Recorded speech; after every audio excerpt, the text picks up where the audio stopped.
Alright, so I've had a lot of people ask me about my build, and in this video I'm going to cover only my corrupted build.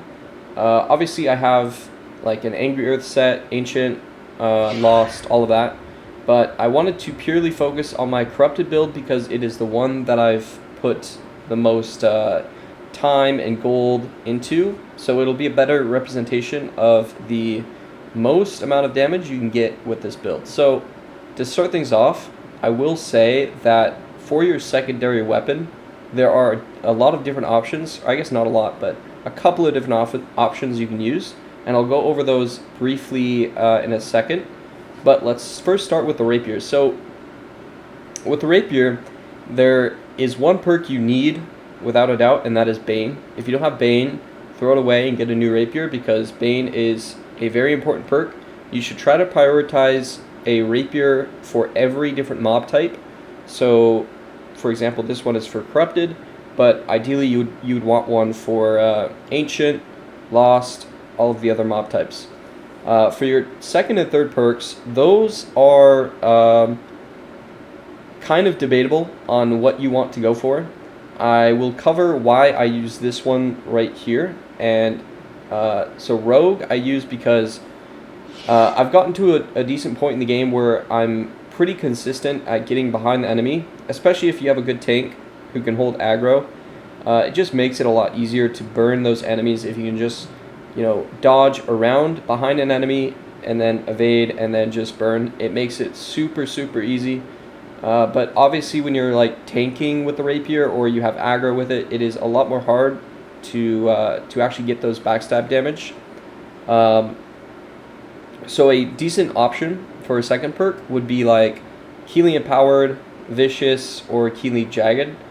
And that would be a decent alternative as well. So for your third perk though, I would highly recommend a weapon perk, and that would either be Sundering Riposte or Omnidirectional Evade. I would not recommend putting Leeching Flurry on your Rapier. I used to use Leeching Flurry on the Rapier before, but it is basically a wasted perk. So when you think about it, what you really want to do is get damage perks on your weapon. And if you put something like Flurry on it, it will only give you health, so it's not really going to increase your damage. So that's why I would recommend getting either Sundering Riposte or Omnidirectional Evade, and that would be the perfect Rapier if you can get one of those perk setups with Bane. Now, why would you use Riposte over Omnidirectional Evade? So I'll do a brief explanation of that. The reason I use Sundering Riposte is because I'm good enough with riposting where I can have pretty much consistent rend on an enemy, especially bosses. So it's more beneficial to me to get that 24% rend because it'll help the entire team and also me do more damage. So it is a lot better specifically for people who can consistently hit those ripostes. But if you're looking for something that isn't solely relying on riposte, you could go for Omnidirectional Evade. That's a very good option as well. So you can see here, this is the armor perk for it. Now I can't remember what it is on weapon. I think it might be 18%. So it's a plus 18% damage for 2 seconds. And that is a very strong perk to have too. So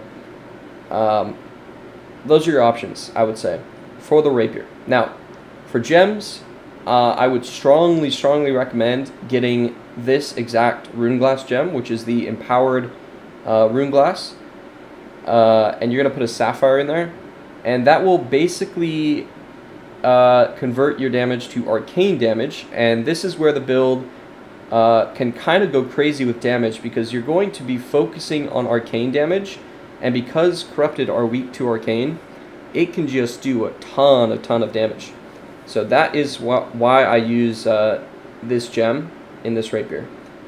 Alright, so for your secondary weapon, there's a few options. Oh, also I wanted to cover this Rapier too. So this is another Rapier that I have, which is very good. It has Corrupted Bane, Vicious, and Omnidirectional Evade. So, like I was saying, those are your two options. You can either go for Sundering Riposte or Omnidirectional Evade. So for your Ice Gauntlet though, or for your secondary rather, you can either use Ice Gauntlet, Spear, or I've been actually trying out Warhammer, and it's been pretty good actually. I've grown to really like the Warhammer, and I'll explain the benefits of all of these weapons here in a second. So the Spear is good for buffs and debuffs. It's very, very strong for buffs and debuffs because you have a Weaken with Enfeebling Skewer, which does 44%. You have a Perforate Rend, which does 30% if you hit all 3 hits. And overall, it's just super, super strong weapon. It also does a ton of damage against Corrupted since it's thrust damage, and Corrupted are weak to thrust. So the Spear is, I think personally, the Spear is the best choice.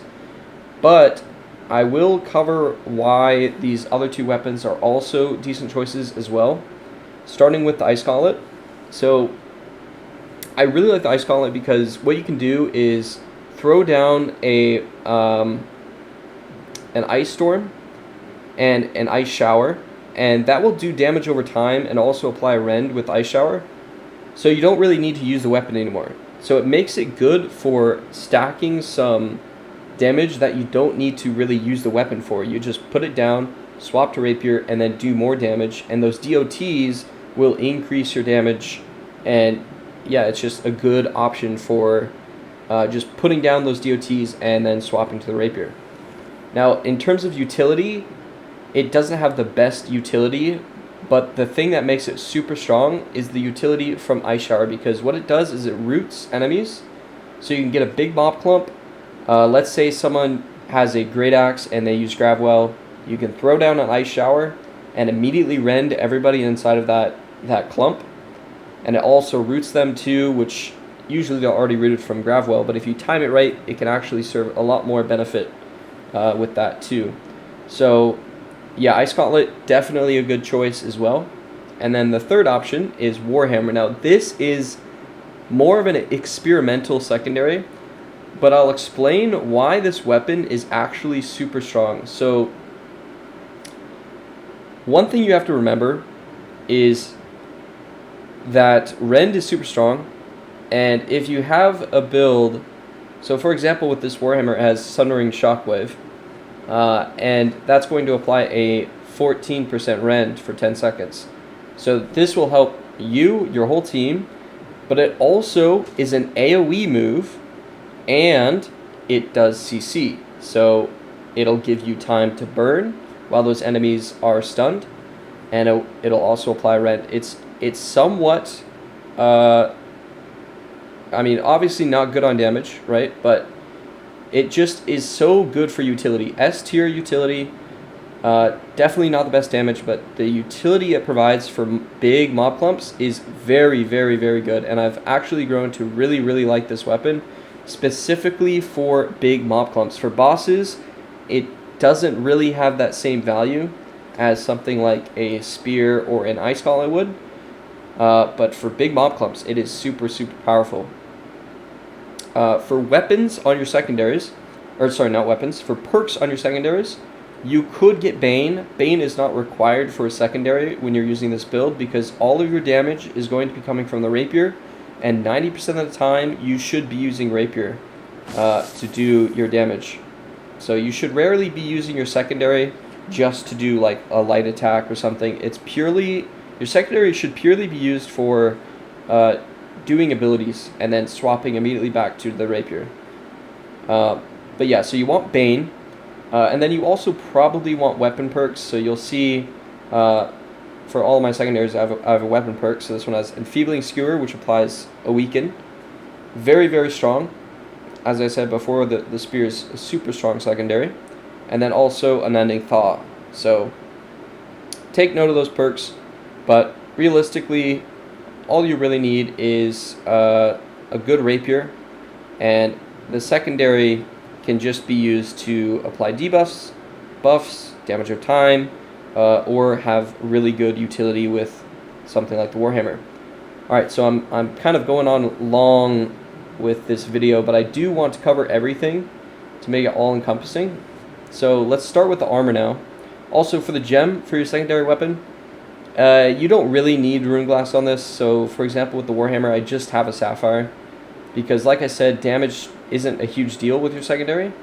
For my spear, though, I am using the Arboreal Rune Glass, and this is because you cannot stack the damage over time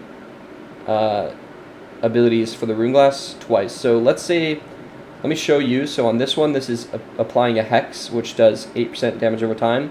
Now, if you were to have the same Rune Glass on the spear and try to use both of those weapons in a short period of time, you would not be able to stack those twice. So it's a little bit min-maxy to get a different Rune Glass on your spear, but not required. Yeah, the main thing you want to focus on is getting a good Rapier. That's really what it comes down to. So for the armor,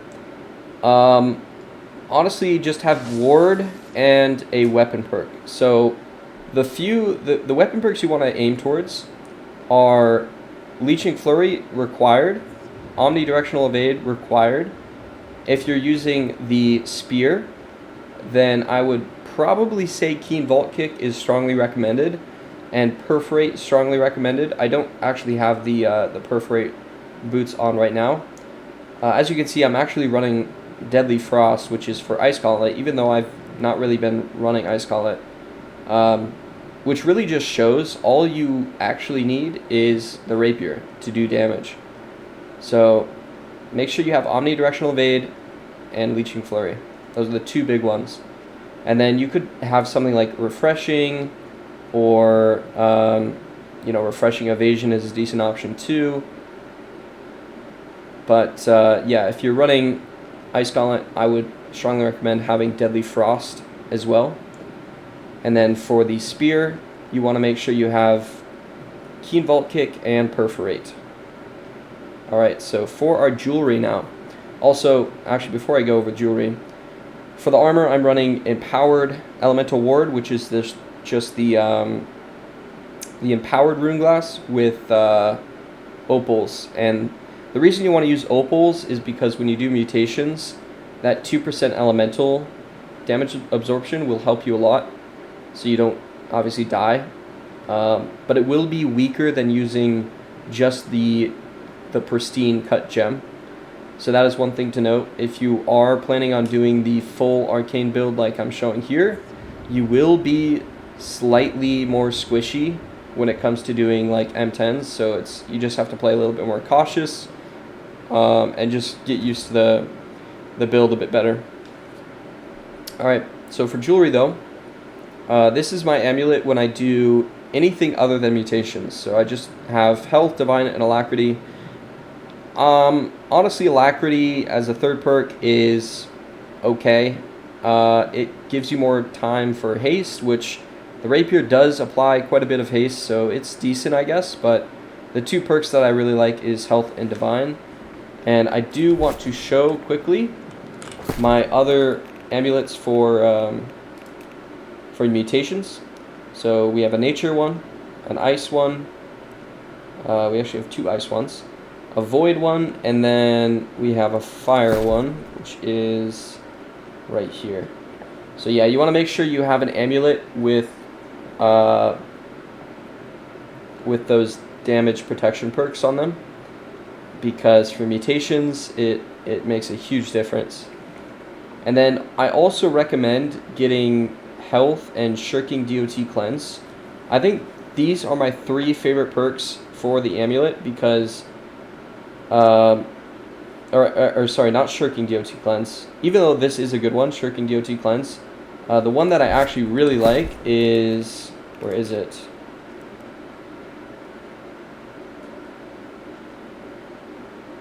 Where is it? Oh, it's not even on the amulet. I'm thinking of something else. This is the one I'm thinking of. So, Purifying Toast for your earring is what I'm thinking of. But yeah, you really, for the earring, you really want to get Purifying Toast if you do mutations. It goes a long ways because, for example, with the Nature mutation on Starstone right now, if you get rooted from that green circle on the ground, you can just drink a regen pot, and then you'll be out of there, and you won't have to worry about it. So I really like this earring. Refreshing Toast is very strong. Highly recommend. Nimble is also extremely important to get on your earring. So definitely want to aim towards getting that. And then your ring, this is where the build really starts to come together here. So this ring I was searching for about probably 6 months. And in the past 1 or 2 months, I managed to find one on the trade post. And I instantly bought it. It was like 70k gold. But I think this ring is literally BIS for my build, because leeching is so strong. Hardy is just good to have. I really like Hardy, even though as a Dex player, you won't really need Hardy because you already have 3 dodges. It still helps because if you were to dodge twice, you have to wait less time to dodge again because you have that extra 10% stamina. So it might not seem like a big deal, but it does kind of make a small difference in how often you can dodge, which I do like. And then the big one here is arcane damage. And this is the most important perk on your ring, but the thing is, it's going to be expensive to get a ring like this. So you could get a budget, like a purple ring with just arcane damage and hardy, or arcane damage and leeching. Choose which 2 you want. But if you're going to go for a legendary ring, this is the one to go for. It is so good. So yeah, that covers the basis of the build in terms of my weapons and my armor. So when it comes to potions and stuff, we want to be using honing stones, coatings, food, and then attribute food. Those are the big ones. And then if you want, you could use ward potions. If you are going into a big mob clump and you want to have that extra damage absorption, you could use this as well. And then corruption tinctures also helps for those portals, so you don't take as much corruption damage. So yeah, that's about it. I will cover now all of my attributes and stuff here. So when I do regular Tempest, I use 300 Dex and 210 Int. When I do mutations, I do 65 Con, 150 Int, and 300 Dex. So that should give you a rough idea of where I play.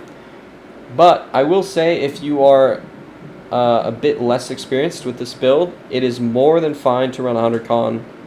And in mutations like M10s, run 100 Con. I used to do it, and it's completely viable. 100 Con will give you that extra damage absorption from this perk here. So it's an extra 10% physical armor. And yeah, it will help a lot to do that. Alright, so let's go quickly over our rapier tree here. If you just want to take a peek, pause the video. I did cover this in my previous video as well, so I won't focus too much on it. I'll also show my spear here. So this is our spear. You could run Vault Kick or Sweep. Both are viable. Try them both out, see which one you like more. For the... where is Warhammer? This is not what I was running before, so I was running Armor Breaker. I still think Armor Breaker is pretty good. I've been trying out Clear Out, and I really like it because you can just do infinite CC with this build, and it actually makes rapier tanking very, very viable for big mob clumps. And that was the one thing I struggled with before when I was trying to tank with rapier, is those big mob clumps, because I couldn't just get a riposte off because it wouldn't stun everything. And then even if you evade cancel it, sometimes you get hit and yada yada yada. But this just makes it a lot more viable to have all of this CC. But yeah, you could either run Clear Out or Armor Breaker if you want to run Warhammer. And then finally, Ice Gauntlet here. We have Ice Shower, Ice Storm, and Ice Spikes. Now, there was actually one more weapon I forgot to mention, which is Void Gauntlet. This is not the build that I used when I was trying that out. I was using Scream instead of Void Blade because Void Blade is not really that good if you're running Rapier, because you don't want to be using the Void Gauntlet for damage. The reason you would want to use Void Gauntlet is purely for Oblivion and Orb of Decay for that rend. So those are the two main abilities you want to focus on.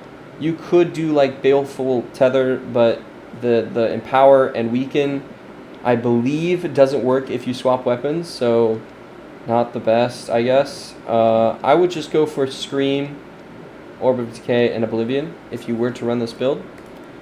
But yeah, that basically covers this video. Apologies if it was a little long. I did want to cover everything.